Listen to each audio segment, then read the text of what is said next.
Physical supplements to supersize your business. What does that even mean? Sharon Horne-Ellstrom here. Let's talk about this today. We're talking about physical health and well-being in both the Be a Better You annual challenge this year and in Supersize Your Business. Decide this was the year to simplify and merge the content that I create, at least with respect to topics. Now, it's kind of like the idiom thing I did for 5 years, or it might have been 6 years, where I talked about a different idiom, what it means, where it came from, and how you could use it to supersize and grow your business. Well, physical well-being and health of our business is just as important as the physical well-being and health of us as individuals.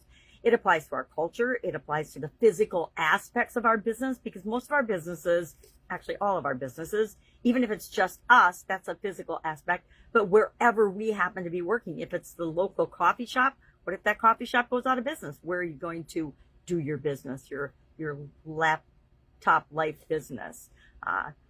So I talked about the different supplements that I take, how I do it, how I come up with it, how I use myself as my own experiment, and the embarrassing things that I put on my body because they're dermafusion technology. And so that means it goes through your skin, which I think that they're pretty effective. Otherwise, I wouldn't still be doing it.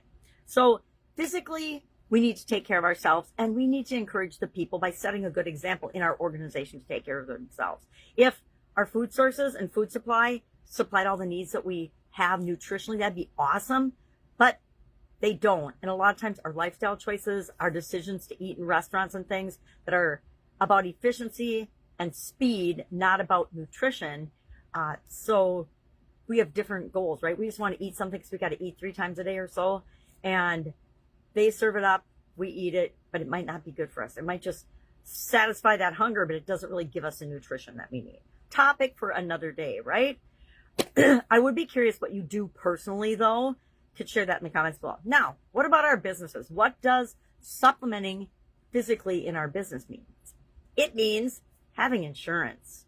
It means having contingency plans if something is to fail in your business, or if an outside thing impacts your business in a negative way. Think COVID pandemic. I will be the first to admit I did not have pandemic in any of my business's contingency plans when the pandemic hit. I don't know very many people that did. I suppose if you were in the healthcare industry, you did, or in a couple of other ancillary industries where it was obvious. But all the businesses I'm in, it wasn't obvious. We didn't have it. We do now. So when we know better, we do better, right? So do you have the contingency plans and the things in place to support that? If something were to happen to you or your business or your facilities or any aspect of the physical well-being and health of your business, do you have that if a key individual in your organization were to have something happen to them?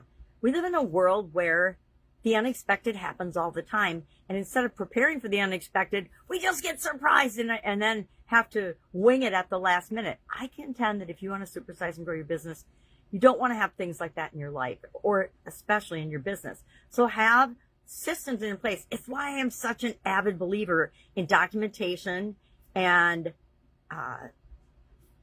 work flows and things, so that anybody can step into and fill the shoes of somebody if they were to have something happen to them. If they had a person in their family that needed their help and assistance, if they had an accident, if they got sick, etc.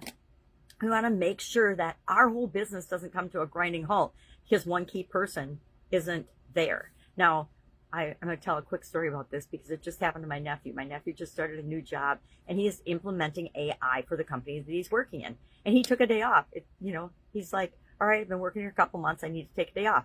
And the whole office was in a panic because he's the only one that knows how to do those things. And so when he got back, they're like, we need you to do a little training webinar or seminar for us, because without you here this one day, we couldn't do any of these things. And so it made him feel good from a standpoint of, hey, I guess I'm doing something and people are recognizing that it's kind of important. And I think that's a good positive thing, but it's also a huge lesson for that organization to learn.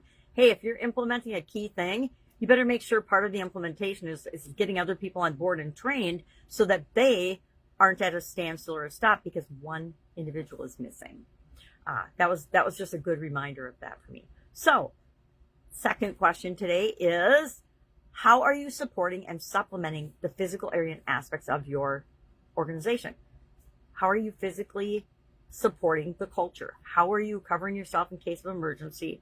How are you covering with respect to insurance and things, your facilities, if you have facilities? But I mean, even if you live in a house or an apartment, you need to have insurance, right? All right, I digress. If I can help you in any way with this topic, just hit me up and ask. I've got a lot of experience in a lot of different industries with respect to this particular thing, and I've known for a long time I always have an umbrella policy that covers anything that we couldn't think of, because we can't think of anything or everything. We can think of anything, but we can't think of everything all the time. All right, have an amazing day, and I'll, of course, see you tomorrow.